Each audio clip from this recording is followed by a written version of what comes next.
یہ ہمارے مدنی چینل کے ناظرین اور بالخصوص مدنی منع اس بات پر توجہ کریں کہ یہ یونس علیہ السلام کی وہی قوم ہے جو ان کے اس پیغام پر ایمان تو نہیں لا رہی، جو رب العالمین کی وحدانیت کی طرف بلایا جا رہا ہے اس پر ایمان تو نہیں لا رہے، لیکن اس کے باوجود بھی ایک بات کو سیریس لے رہے ہیں کہ ایسا واقعہ ہے، کہیں ایسا نہیں ہو کہ یونس علیہ السلام نے یہ بات کہہ تو دی ہے، ساری زندگی میں ہم نے جھوٹ بھی نہیں سنا ہے، کہیں ایسا نہ ہو کہ ہم واقعی عذاب میں مبتلا ہو جائیں۔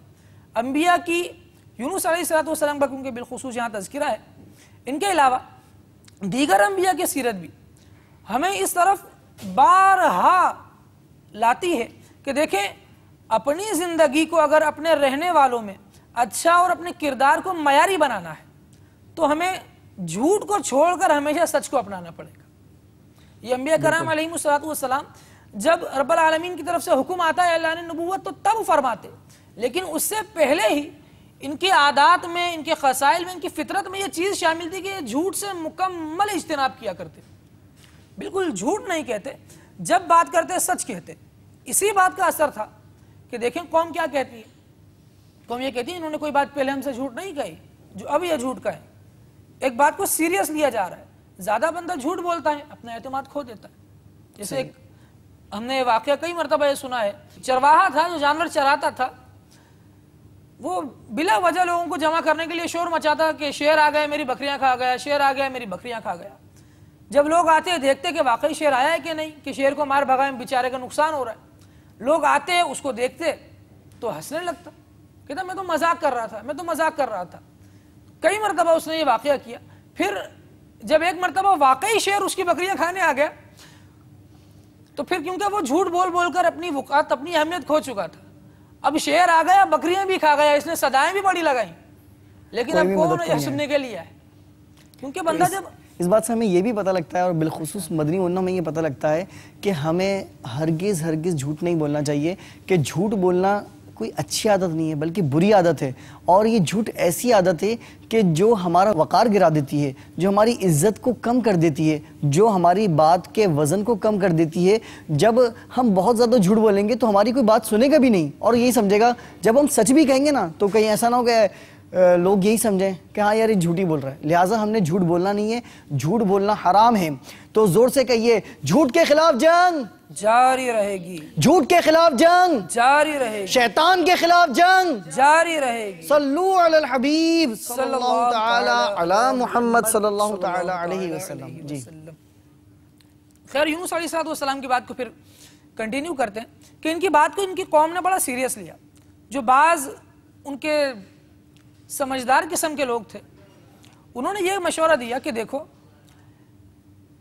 اگر انہوں نے یہ کہا ہے تو سمجھ لو کوئی نہ کوئی خطرہ ہے، بات خطرے کی ہے، اس لیے انہوں نے یہ بات کہی ہے۔ اگر انہوں نے اس شہر میں رات نہ گزاری تو پھر یقین کر لینا کہ اب رب العالمین جل جلالہ کا عذاب آ جائے گا۔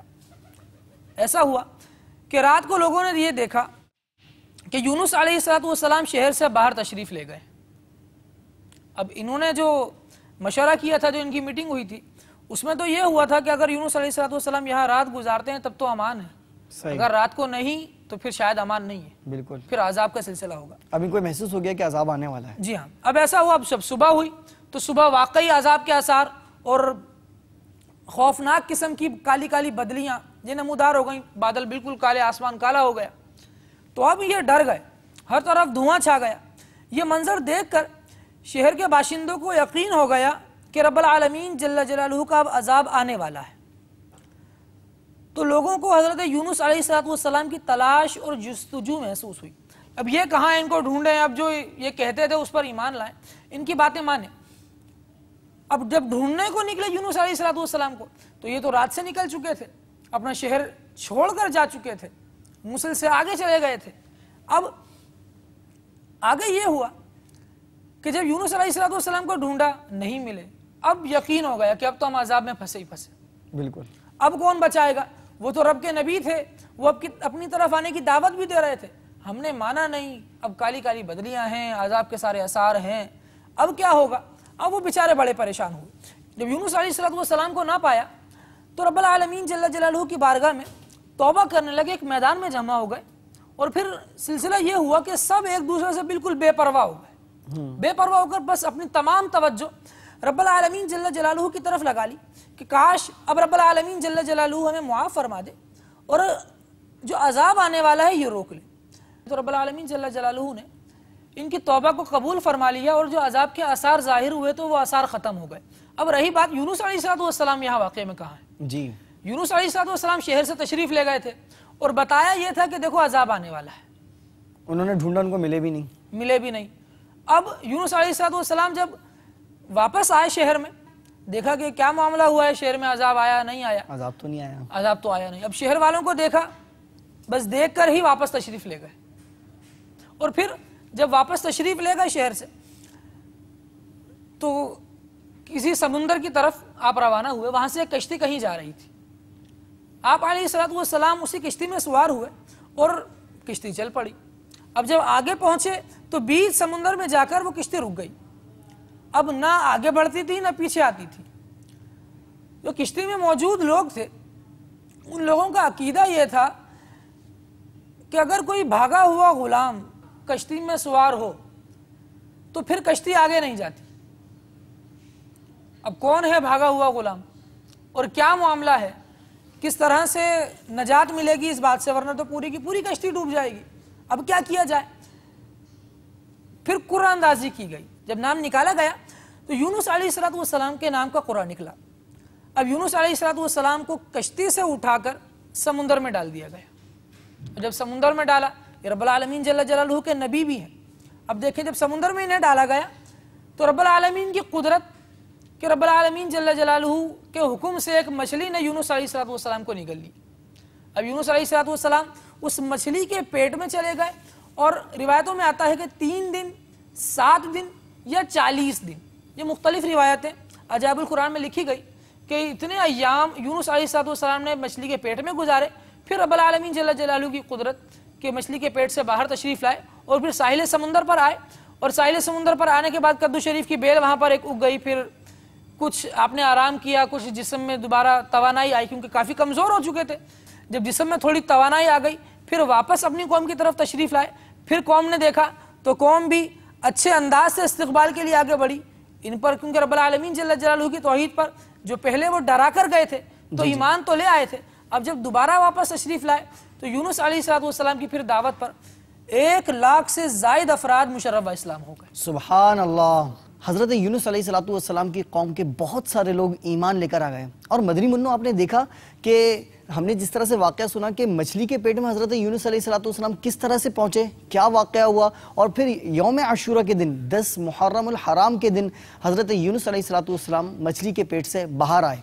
بہرحال محرم الحرام کے اور بھی بہت سارے واقعات ہیں اور آپ مدنی چینل دیکھتے رہیے تو انشاءاللہ عز و جل ہم مزید واقعات اور مزید اس کے متعلق سنتے رہیں گے. اللہ تبارک و تعالیٰ سے دعا ہے کہ اللہ عز و جل ہمیں محرم الحرام کی برکتیں لوٹنے کی توفیق عطا فرمائے. اور مدنی منوں آج کے سلسلے میں جو ہم نے بہت اہم چیزیں سیکھی ان میں ایک اہم چیز یہ ہے کہ ہم نے جھوٹ نہیں بولنا، ہرگز جھوٹ نہیں بولنا، بلکہ ہمیشہ سچ اور سچ ہی سے کام لینا ہے، سچ بولنا ہے اور سچ ہی کا مظاہرہ کرنا ہے انشاءاللہ عز و جل. اور کوشش کیجئے کہ ہم ہرگز جھوٹ نہ بولیں، سچ بولیں. اور محرم الحرام کی بہت ساری فضیلتیں بھی جہاں پر ہیں تو محرم الحرام کی ایک فضیلت یہ بھی ہے کہ محرم الحرام میں ہم زیادہ سے زیادہ روزے رکھیں کہ اس ماہ مبارک میں 1 دن کا روزہ رکھنا 1 ماہ کے برابر ہے. اللہ تبارک و تعالیٰ سے دعا ہے کہ رب تعالیٰ ہمیں محرم الحرام کے فضائل جو ہم نے سنے اسے یاد رکھنے، اس پر عمل کرنے